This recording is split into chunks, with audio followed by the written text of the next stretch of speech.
So welcome along. My guest today is a teacher, franchisee, DJ, cruise organizer, co-Swish host, cabaret winner, and all-round good guy. His Twitter blog says, "I'm Paul, and I love dancing, playing loads of sport, going on holiday, watching musicals, and basically not stopping to sit down."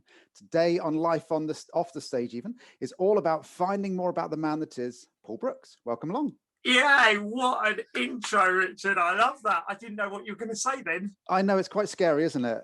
Absolutely. There's a lot going on there.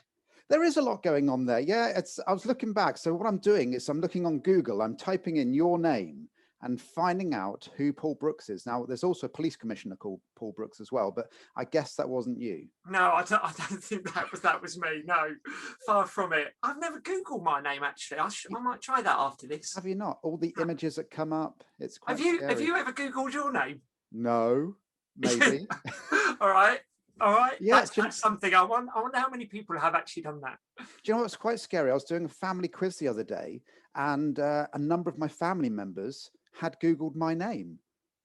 They were finding out about me, and I thought that was very, very bizarre. But yeah, there's lots in there. It's but lots of eclipse photos, Christmas ones. You dressed up, no doubt. Yes, there's a lot of fancy dress that goes on, especially at the class nights. So yes, yeah, absolutely. Cool. Well, this is all about finding all about Mr. Paul Brooks' life off the stage. So you know him as a teacher and as a DJ, no doubt, as well. But we're going to find out a little bit more about Paul. But first of all, what we're going to do is find out what Paul Sorok's story is. So, Paul, tell us your story. Okay, so I would say it probably began about 20 years ago.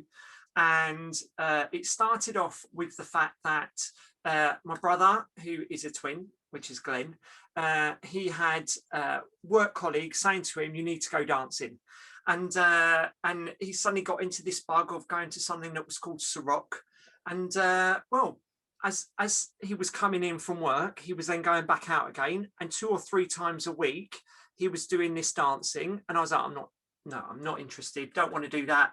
I've seen Strictly. I don't want to do the sequins and all of that. I'm definitely not interested. So I was into my badminton and football and more of the sport, just doing loads of different sports. And it was about 6 months into that he managed to persuade me to go to my very first night, which was at Rochester in Kent. And Steve Thomas was teaching at the time. And I've turned up there, and it was more of I didn't know what to expect, but it was brilliant just to see everyone enjoying themselves. And it was just the fact that it was quite a casual kind of setup, and it wasn't very strict in that the worry of what I thought the whole sequin dancing would be like, and obviously it's nothing like that. And then from that moment 20 years ago, I've then gone and helped a lady called Kristen Corsey, who was a teacher also for Kent, and landed up demoing for her down in Canterbury. And I would say it was her that kind of grounded me in terms of the whole Sorok ethos and the process, and getting me through those early days. And then doing that for about 4 years or so, and then landed up taking on the DJ reins for Sorok Kent, and did that for a number of years. And then from that moment, it was my brother Glenn and Karen Toko, the 3 of us. We decided to get together and said, look, let's see if we can do something for somebody else. So we landed up going over to Sorok, Surrey, for a franchise that was Annalisa at the time.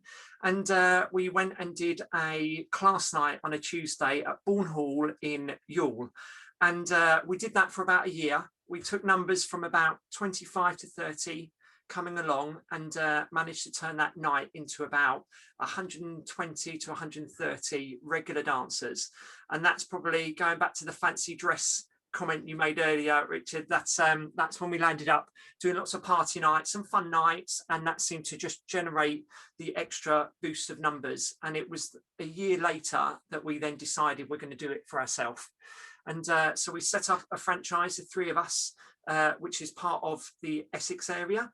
And so we started off with a venue at Romford, where Karen was teaching. My brother was demo there, and I was doing the DJing side. That then progressed on to about 2 or 3 years later, and then landed up opening up a second venue and a third venue, as you do. And that's when Basildon came into play. So Basildon was set up around about 14, 15 years ago. And because it was a brand new venue, up at that stage, Karen was teaching, Glenn was then starting to teach. And then it was like, come on, Paul, now it's your turn. So so that's when I started my reigns of teaching with Ceroc. And that was 14 years ago. And that was at the Basildon venue. But I just feel like it was new dancers, a new venue, me as a new teacher. And as I've progressed, I've kind of taken the journey with me. And some of those dancers have stayed with me that entire time as well. And that kind of now brings you right bang up to date as to my teaching story and history of getting into Sorok. So is that where you now teach, is it? That's right. Yes, over at Basildon. Basildon on a Monday night. Aww. And you've got people that are still there from day one. Yeah, absolutely. Have you ever seen any videos of yourself teaching early doors? Oh my goodness. No, I haven't. But people won't know this, but you, Richard, was on my audition panel. Was I? I remember it well, Paul. I do. You were there, lined up, sat there. It was like going on to like Britain's Got Talent or X Factor with a line of judges. And I remember dancing. I had to dance to Nat King Cole, Let There Be Love. Oh, nice. Whoever chose that song. But yes, wasn't me. And for whatever reason, Richard, you and the gang decided to put me through. Yeah, I remember you being incredibly infectious. Probably the best word for it. That's great. Yeah, no, literally, it was very interesting doing the audition panels because you got to see lots of different people, and as they came into the room, it was you analyze them from the moment they come in, and it's not just the teaching that they do. So yeah, it was brilliant. And, absolutely. I thought you did great. The fitness class to start with. So this is like some info.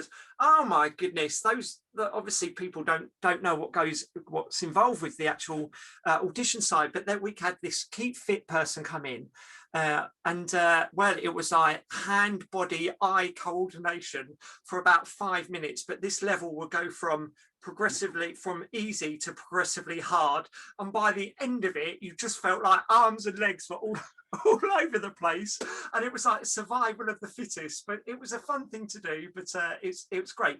It's great, and that's what makes Sorok so good in terms of those teachers that then come through the other end, because of how grueling and how intense it is, and the 1 or 2 weeks of intense training that Tim now does. It's where we are today. So you went through 14 years ago, is that right? Yes. So who would have been your teacher trainer then? It was actually Kristen. Okay. By chance. So Kristen, who obviously I landed up demoing for, then by the time we had our own franchise, she landed up doing the teacher training. I forget who actually, I did that with her with 2 others, and that was a week's worth of almost like being in the Big Brother house, very intense. And it was like 4 walls and you don't see daylight, and by the end of it, in came the panel, and I think it was Alex that did the final, at the time. So he did the final exam and then put us through. Congrats, and we've loved every day since. Absolutely. Cool. So every Sorok teacher is very, very different, and that is part of the beauty. We all have a certain standard we have to get to, but I certainly have a particular way of teaching. But what's your favorite style to teach then? Yeah, see, now I wondered if you were going to say something like this, because I would say style-wise, I'm your standard Sorok teacher, in that it's the standard moves that we teach, but I would say that my style is just more of a having fun, very kind of just the enjoyment side. So I'm certainly a bubbly kind of teacher. Yeah, absolutely. That's where I would put you as well. You are. That's I love coming into your classes because everyone's just having fun. Where you, Richard? What would your style be? My style would definitely be on the slower end of things. I think not necessarily just because I'm more mature now, but yeah, I prefer kind of lyrical dancing and quite technical and yeah, that's kind of my bag, really. I like things to be done correctly, but at the same I think my principle is trying to get them dancing to the best of their technical ability whilst having the most amount of fun. Yeah, That's kind of exactly. that's where I sit, really. That's great. Yeah, it's all cool. Okay. So you've been on stage a while. No doubt there's been the odd embarrassing moment. So what is Yeah, your most I embarrassing moment? would say that most of us has probably had an embarrassing moment, Yeah, but most of us has probably at some stage. I know that I've walked up on stage and literally just gone flat forward on my face. Have you ever done that? I haven't done that. No, Oh, I'm quite surprised. I would have no. thought quite a few people have done that. So yeah, I would say that was probably the most embarrassing. But like anything, the amount, I think my mouth works a lot quicker than my brain when it comes to teaching, and the amount of innuendos that comes out of my mouth, and it's like you just don't realise what you've said until everyone's giggling in the class. So I would say that's probably the other embarrassing side of trying to just dig yourself out of a hole that you've got yourself into, and it just kind of progressively gets worse to the point you just have to say, let's stop and move on. Yeah, have you ever properly got the giggles? Oh yeah, Yes. without a doubt. And the And trouble is, if when you get that, and you've got your fits of laughter, and then everyone's doing it as well, it's brilliant. Have you? oh, on too many occasions to mention, but the worst thing is because you're the only one on microphone, you can't just palm it off onto somebody else. So you get the giggles, and then like I often will turn away from the class and just do nothing and just try and compose myself and then go right back to the script then. I generally, yeah, it is scripted, but I would generally, if I get that fits of laughter, I would definitely land up sharing it with people, providing I can share whatever it is that I'm laughing at. No, it is difficult. So what do you think makes a great Sorok teacher then? I don't know why I put a radio voice on them, but it was kind of, Have you done radio before? yes, many years ago. Oh, have you? What Yeah, radio? yeah. Oh, it's just hospital radio. I did it for about 3 years. Excellent. Richard's class act every Thursday night, 8 to 11. So yeah, this is back in the day though, when we had tape, records, and CDs. Oh my I used to have to mix and match between because we only had one CD player, so I couldn't play 2 CDs in a row because it would like be too confusing. So I'd have tapes and records lined up. So I think the wow. Well, weirdest one was I did a radio 78 as well, special. Richard. Go on, I go. can relate to that, and it's like, yeah, records, mini discs, Yeah. CD, and I did a lot of radio production work when I was at college, and it was very much a reel to reel that I was splicing tape and sticking it together Nice. to create the package. But obviously, it's all now digitally done. But yeah, going back to your question, I would say what makes a good Ceroc teacher, someone that definitely engages with the class, with the dancers, that is having a lot of fun, and or just generally helping people going from one level to another. There's nothing more satisfying, and I'll probably speak on behalf of a lot of teachers, to suddenly see people coming into a venue thinking, I can't dance, I don't know what I'm doing, I can't do this, and yet years and years down the line you see them just enjoying themselves, absolute, maybe going into competitions for those that want to take it that one step further, but just to see the progress people make, that's the best thing about being a Sorok teacher. But having fun, all about having fun for me.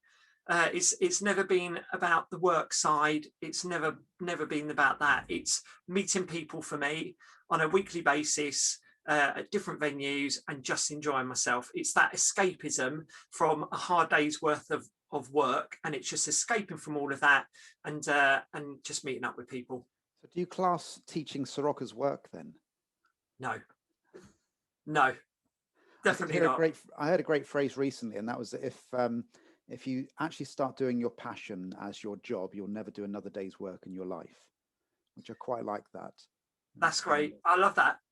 So I'm very lucky with my full-time job where I do marketing and social media for a business support organization, and it's such a brilliant balance between a work-life balance, and they, from the word go, they already knew about Sorok, and it's very much put aside. That's the night Paul has to go teaching or he's DJing, and it's great. So I enjoy both sides.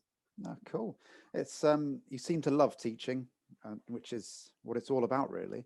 Yeah. It's I know a lot of teachers, they feel like they give an enormous amount, and I definitely, having spoken to a number of people in your classes, they feel like they get a lot from you. Oh, that's great. How do you Always find, what do you think makes a good teacher?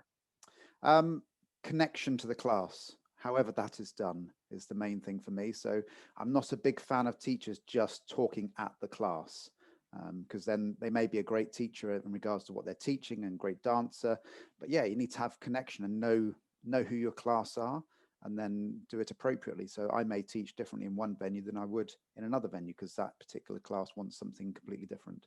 So That's a great answer, Richard. I think it's like to make everyone that's in your venue feel as though it's their venue, yeah, and that they're a part of that. That's the biggest thing. And it's like before while I'm teaching, it might be that I'll be telling people a story, nothing to do with Sorok, but just that personal story that I've got something to share with everybody, yeah. because and then others kind of do that in return, and it's great that you then suddenly feel like you're connecting with one another, and it's not just about the dancing and just turning up, it's just getting to know each other a bit more. Yeah, it's being you know, you are the leader of the gang as such. When you're at your venue, you're the catalyst to everybody having a good night. I remember the worst night of teaching I ever did in my life was back in Swindon about 20 years ago, and I'd been really ill all day, just with a really bad cold. And I turned up and I went, you'll have to bear with me tonight, everyone. I feel really ill. And you know, I've never taught a flatter class in my entire life, because everybody's like, oh, he's not very well, so we're just going to be like that.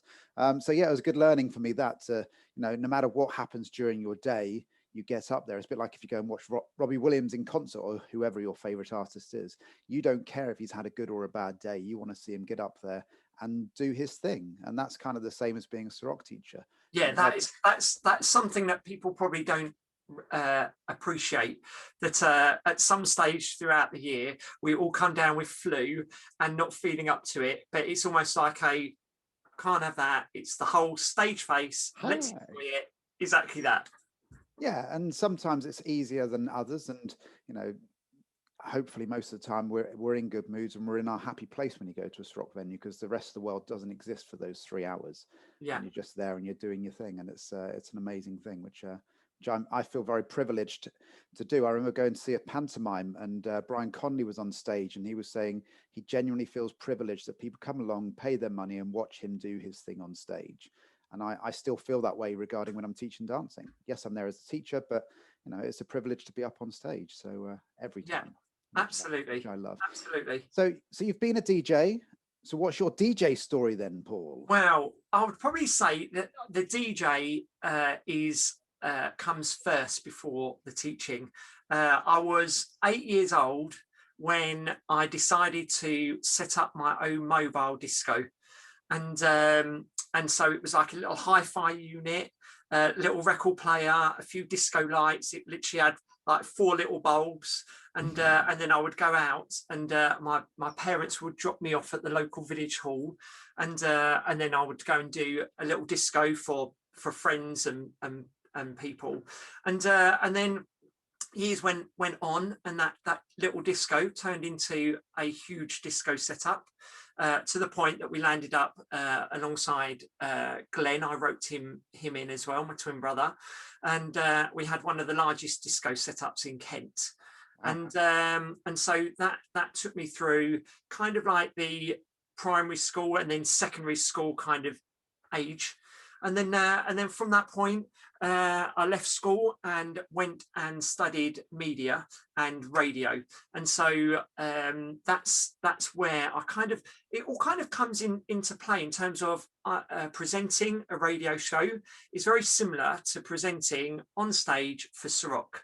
And when the music is playing in the background, I've kind of, just from an early age, I find it very natural to be able to talk up to the point where the person starts singing, hitting in the lyrics. song.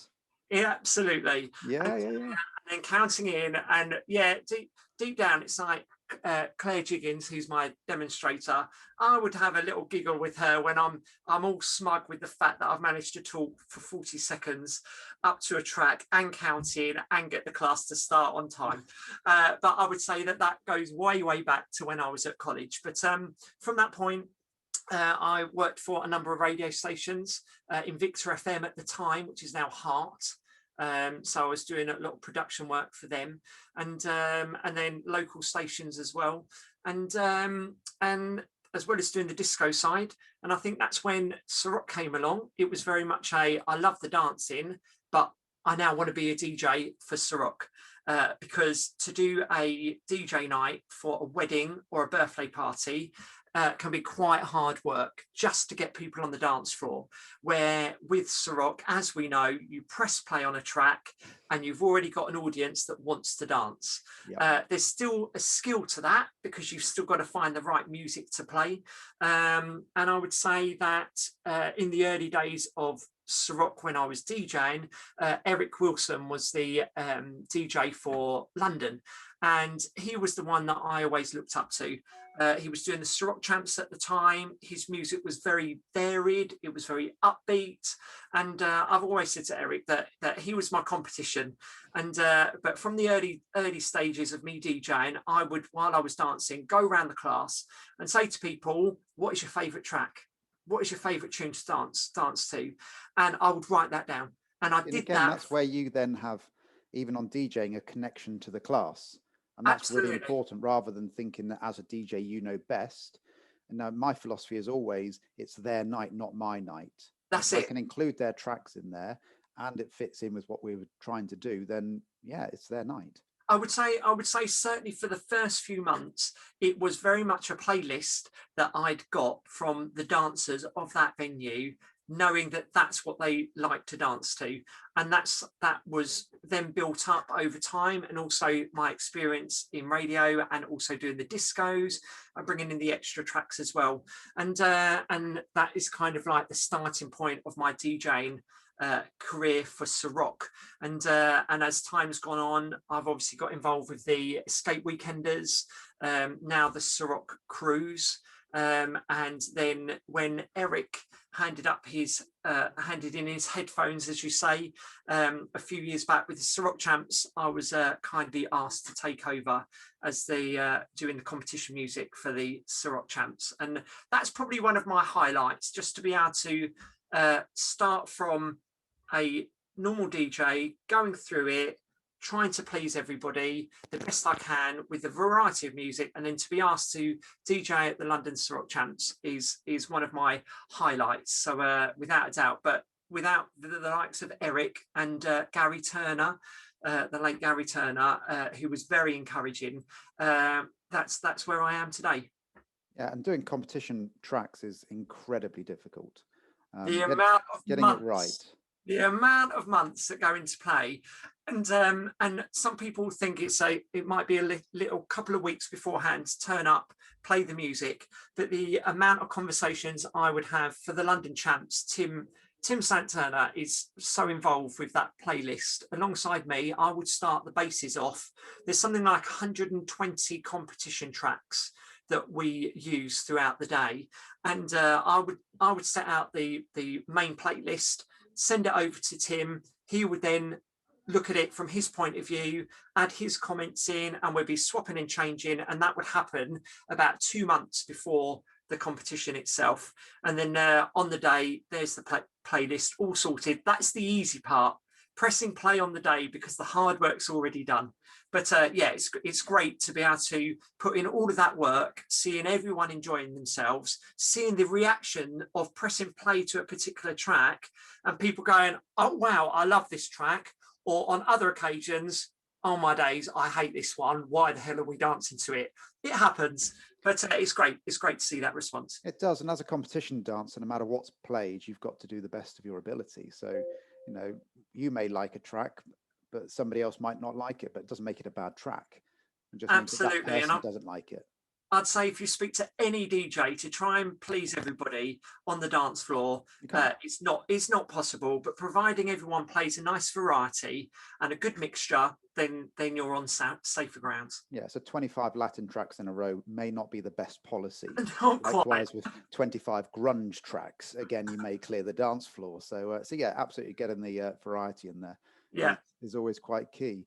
So you've mentioned Glenn a couple of times. He is your bro. Okay, so what's the rest of your family setup then? Yeah, so it's just me and my twin brother. When we were born, my mum didn't even know she was having twins. Nice. And so my mum and dad were at the hospital. First, my brother popped out into the world, and it was like, what's going on? Something else isn't quite right. Unbeknown to them, I was also inside that stomach, and so out I popped as well as a surprise. So they never knew. Yeah, I'm here, everyone. I've arrived. But yeah, we've got a brilliant connection, me and my brother. Being twins, maybe that might be part of it. But yeah, we've get on like a house on fire. Absolutely brilliant. Back in the day, it did take me a while I couldn't really tell you apart. And now you have grown into your features slightly differently. So it's not difficult to tell you apart. Yeah, anymore. I've certainly got shorter hair. You've got shorter hair, yes. Yeah. And an ever so slightly rounder face, I think, as well, compared to Glenn, who's slightly slimmer in the face. Exactly so, that, yes. That doesn't mean he's slimmer, he's just slimmer in the face. So, I know what you say. It's all right. I'm training for the marathon at the moment, Richard, so I'm doing all right. You're looking good. Yeah, I would train for the marathon in regards to going to get a Snickers bar, as it's called now. That's about as close as I'd get to a marathon. So, yeah. So you and your bro, and yeah. Yeah, that's it. Just the two of us. So yeah, but my parents, they are very sporty, and I think before even Sorok came along, we were introduced to so many different sports, and so this is almost where anyone that goes on my Facebook will see that I just don't sit still. But that would have been definitely inherited from my mum and dad, in that they've been very busy people. But it's whether it be playing rounders when we were kids, or playing a lot of football. Both me and Glenn, we had a spell of playing roller hockey for about 4 years. We were very much into our roller skating, and so we were skate marshals at our local roller disco when they used to be on. I always looked up to those people. I've been roller skating 2 or 3 times, and I genuinely am an embarrassment. Roller skating or ice skating. I thought I was the bee's knees. There I was with the yellow high vis jacket, the whistle. No doubt going backwards as well. Oh yeah, we went backwards and all of that. We also did something called the wheelbarrow. Okay. Where it's where people would sit on top of each other. Oh yeah. And you would then skate along. But yeah, that would be our little kind of like showpiece at the local roller disco. But yeah, so we did a lot of roller skating and roller hockey. And then I landed up going into my local badminton club. So I played a lot of badminton, and that's probably where I was at when my brother started Ceroc. So while he was doing the whole dancing and going to pubs and doing his pub quizzes, I was very much still going to playing my sport and doing my badminton. Oh, you play badminton, don't you, Richard? Yeah, I used to play for the RAF many moons ago, but I had a really bad shoulder injury, so I had to stop playing properly at the age of 23. Oh wow! Did you play competition level? Yeah. No, I used to do jump smashes, the lot. I used to be able to do, and I do remember being absolutely hammered by the RAF #1 playing singles, and I've never moved from the front to the back of the court so many times in one game. It was beyond exhausting. It's funny, isn't it, when you think you've got to a level within your own club, and you're having everyone else run around the court, and then you play somebody else that knows a bit better or knows more than you. Suddenly you're that runner. Yep. And there's nothing you can do about it. No matter, because you're always in the wrong position. And but yeah, we'll have a game at some point. So, yes, I used to get to the point where I'd do a smash, my shoulder would literally just completely collapse, and my arm would drop down by my side, and I'd then have to pick up my arm to start playing again. Oh wow! So when it got to that point, and I'd gone through a variety of different operations, and it was decided it was best to hang up the old racket. But I still play on the odd occasion. But yeah, when you don't play very regularly, you then don't become as good as you used to be, and that becomes frustrating. Absolutely. It's when you think, I would have been able to have got to that a few years ago. Yeah, getting to that backhand smash. I Yeah. play a bit more tennis these days, and whenever I'm at the net, they're going, "You're really good at the net." I'm like, "I'm just playing badminton, really." Yes. Just badminton with a tennis racket. Just a different ball. Yeah, and a slightly heavier ball, but yeah. So you mentioned again, you have another job, so you're not a full-time Sorok teacher. So what is your job then, Paul? So I work for it's called the Chamber of Commerce, and it's it's a business support organisation. So where we've been in this whole pandemic, and the government has been pushing out loads of news and information and grants and funding, that's kind of like, in a very short summary, what the company does. We put that news out to local businesses to be on hand, to support businesses, to help them grow. And my specific job, or my background for about 20 years, was doing events, so corporate events. And so it will be, we've got one locally, which is almost the equivalent of what you'd get at Excel up in London. So a few thousand delegates, about 400 to 500 exhibitors, and I would be part of a team that would put those kind of events on.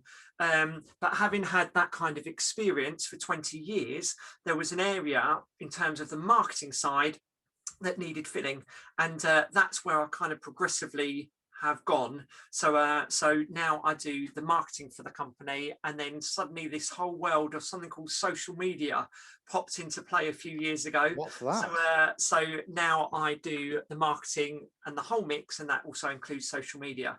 But when I look at what I've done in the past, when I look at my radio and the presenting skills that I've built up, my very first job was working in a local newsagent's as a paper boy, but also working in the shop, so that it was dealing with customers and chat to customers.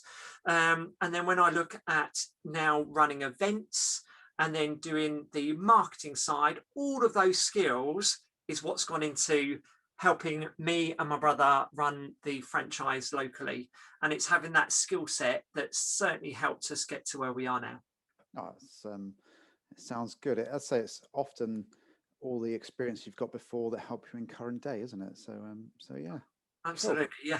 Yeah. So what's the most daring thing you've ever done outside of Sorok then, or even in Sorok? Oh, I would say outside of Sorok. Yeah, I do a lot of things outside of Sorok, but there is a place in Wales, and it's called Zipweld. Have you heard of it, Richard? Yeah. Have you ever been there?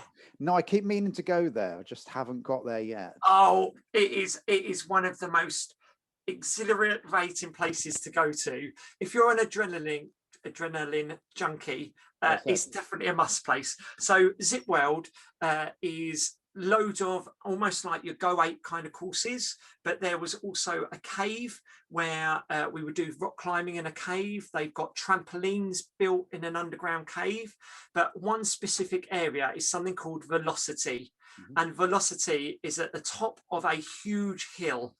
Well, I can't even call it a hill, a mini mountain, and it goes across a huge reservoir. But it's at the time when I went, and it might still be, the longest and fastest zip line in the UK. And basically you're strapped in a body bag, just in case, strapped in a body bag, laying flat, and you're connected to the zip wire, and then they let you go, and you're literally head first going down this mountain. Did you scream? Absolutely, I screamed. Absolutely, but yeah, it was great fun to do. Yeah. What would be yours? Do you know, I did something similar. We went to Mexico and went to a place called, I think it was Z or something like that. And that had loads and loads of zip wires. You ended up doing zip wires through a waterfall at one point, which was quite amazing. Wow. So yeah, and that had 4x4 buggies. It was a really expensive day, but it was an amazing day of my life. Yeah, what's the most daring thing I've ever done? Yeah, probably that type of thing. Excellent. And yeah, I think possibly actually on one of the very first dance holidays in Granada in Spain, this may not sound that daring, but for me it was quite a lot. I'm not a big fan of heights.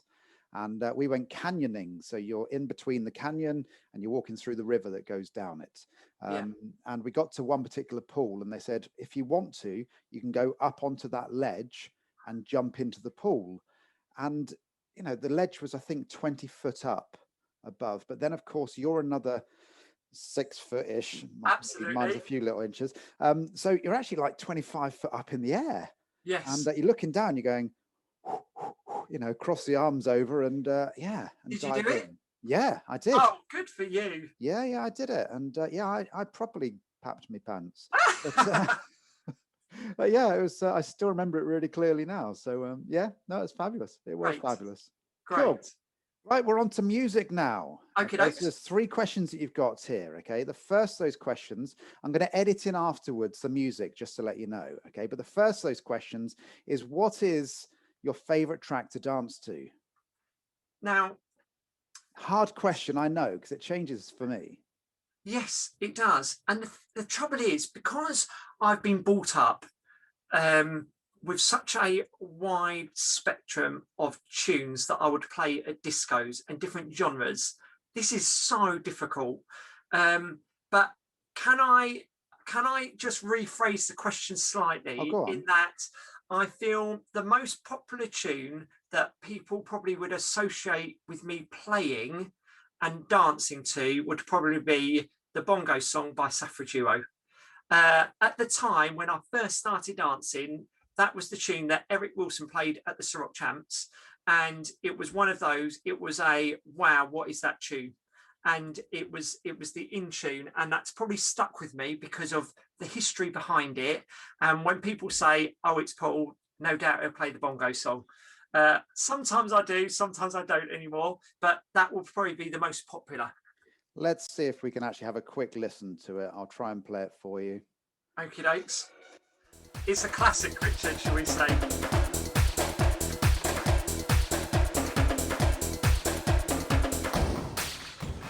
There we go. There we go, just like that. Can't play it too long for copyright reasons. Yeah. So that's your dancing track. What about a track to listen to then? To listen to, I would probably say most recently, the Daddy Was a Milkman. What a great name for band, by the way. Breathe In. I know. Who came up with that? Daddy Was a Milkman. You can imagine the scenario. So we're sat here. What should we call our band? I know. My daddy was a milkman. Let's call it that. Absolutely. But it's such a brilliant lyrical track and a nice, easy listening tunes to yeah, sort of like get into, whether you're dancing to it or listening to it. But I know that particular tune seemed to get played by Gary Turner at the time, and then Tim introduced it a few years back as one of the final tracks at the Ceroc Champs, and it was probably the tune that from the whole day I had people coming up to me saying, what is the name of it, who is it? And now it's become one of those classics at Sorok. But yeah, very, very good, a nice, easy listen to. Let's have a quick listen.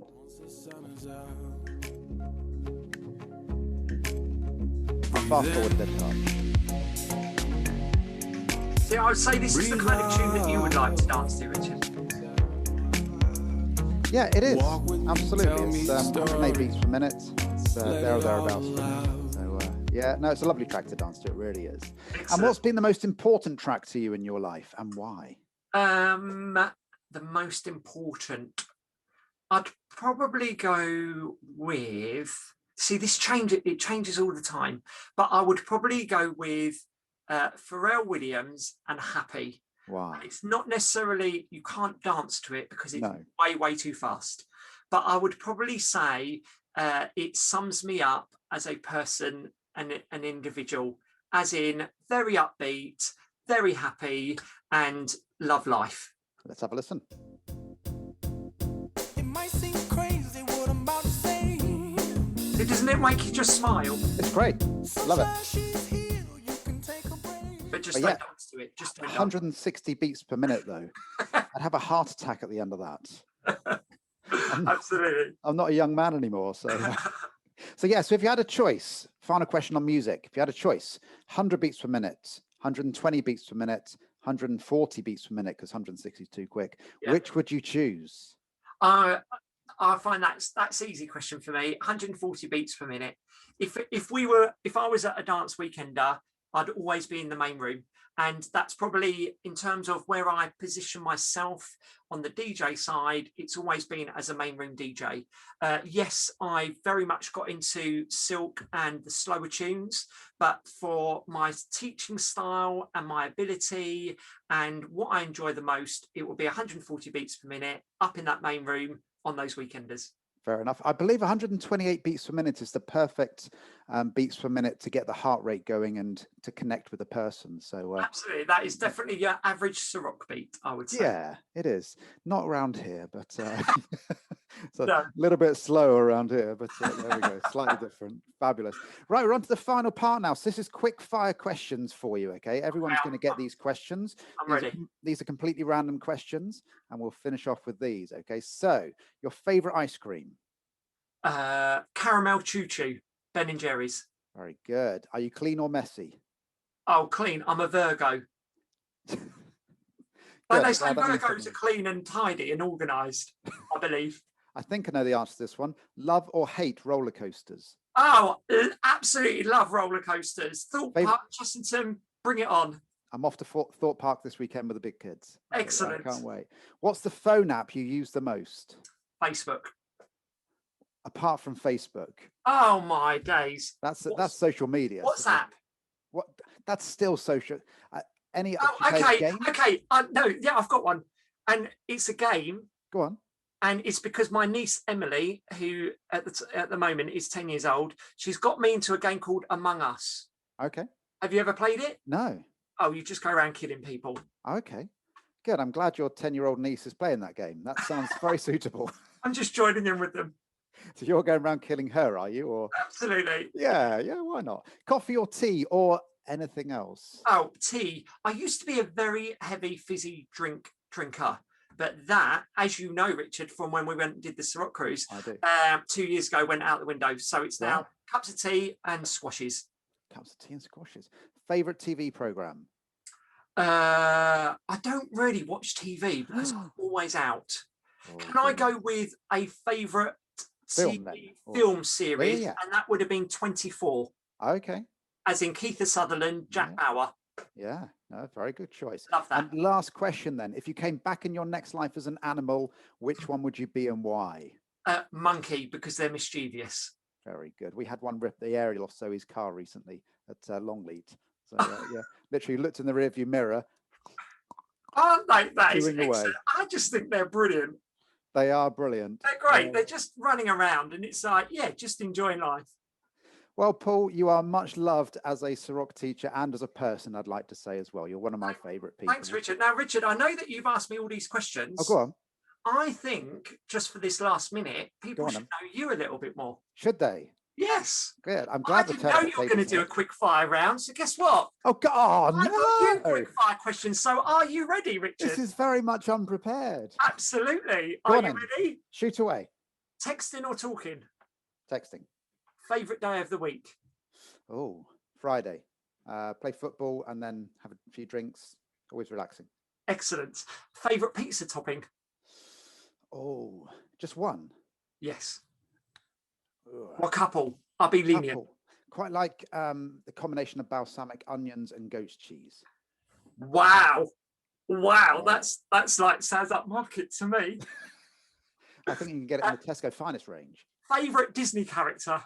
Favourite Disney character? Mulan. Excellent. Mulan. Sorry, Moana. Sorry, very simple. Oh yeah, good choice. Moana, great. Favourite junk food? Favourite junk food? Definitely fish and chip shop chips.